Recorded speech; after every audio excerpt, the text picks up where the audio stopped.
एक खुशहाल सुबह मीठी अपने बच्चों को दाना खिला रही है।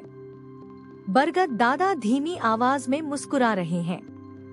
मीठी, मेरे प्यारे बच्चों, चींची और चूचू, देखो सुबह हो गई है। बरगद दादा की छाँव में कितना मजा आता है। ची, माँ, बरगद दादा कितने अच्छे हैं। उनका घर कितना आरामदायक है। चू, हाँ, और हवा भी कितनी ताजी है। बरगद दादा धीमी गंभीर आवाज में। तुम सब मेरे बच्चे हो। जब तक मैं हूँ, किसी को चिंता करने की जरूरत नहीं है। अचानक एक कुल्हाड़ी की आवाज आती है। संगीत तनावपूर्ण हो जाता है। मीठी घबराकर, अरे, यह कैसी आवाज है। लुक्का लकड़हारा आता है। उसकी आंखों में लालच है। वह पेड़ को घूरता है। लुक्का और खुद से, क्या शानदार लकड़ी है। अगर मैं इस पेड़ को काट दूं, तो आज मैं बहुत अमीर हो जाऊंगा। लुक्का अपनी कुल्हाड़ी उठाता है और पेड़ पर पहला वार करता है। ठक की आवाज होती है। बरगद दादा दर्द से कराहते हुए, ओह, मीठी जोर से चिल्लाकर, अरे, क्या कर रहे हो। यह हमारा घर है। लुक्का हंसते हुए, चुप रहो छोटी चिड़िया, यह सिर्फ एक लकड़ी का टुकड़ा है। मुझे पैसा कमाना है। वह फिर से कुल्हाड़ी उठाता है। ठक ठक। ची रोते हुए, माँ, हमारा घर टूट जाएगा। चू डरते हुए, हमें बचाओ बरगद दादा। बरगद दादा कमजोर आवाज में, बेटा, तुम चिंता मत करो, मैं तुम्हें बचाऊंगा।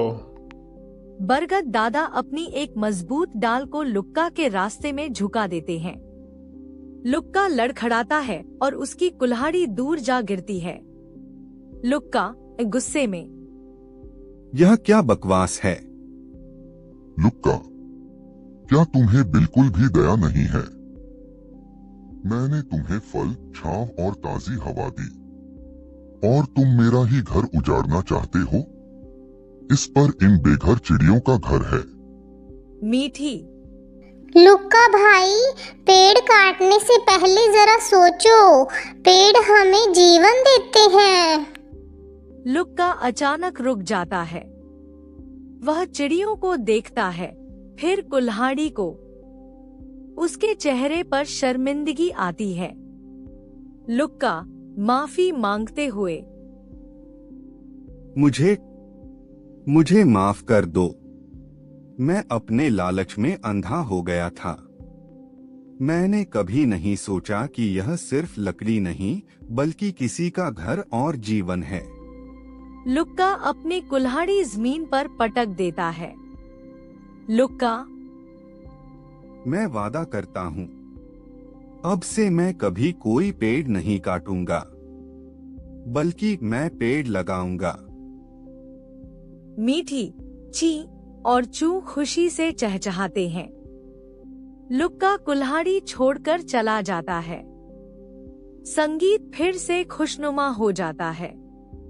ची, लुक्का अंकल अच्छे बन गए हैं।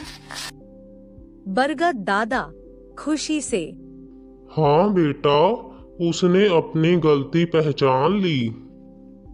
मीठी, देखो बच्चों, जब हम किसी को प्यार और दया दिखाते हैं, तो बुरे लोग भी बदल जाते हैं। हमें हमेशा अपने घरों और प्रकृति रूपी घर की रक्षा करनी चाहिए। मीठी और बच्चे बरगद दादा को छूते हैं। कहानी की नैतिक शिक्षा, मोरल ऑफ द स्टोरी, लालच बुरी बला है। हमें प्रकृति से प्रेम करना चाहिए और पेड़ों को कभी नहीं काटना चाहिए, क्योंकि वे केवल लकड़ी नहीं, बल्कि अनगिनत जीवों के लिए घर और जीवन का आधार हैं। Please like, share and subscribe.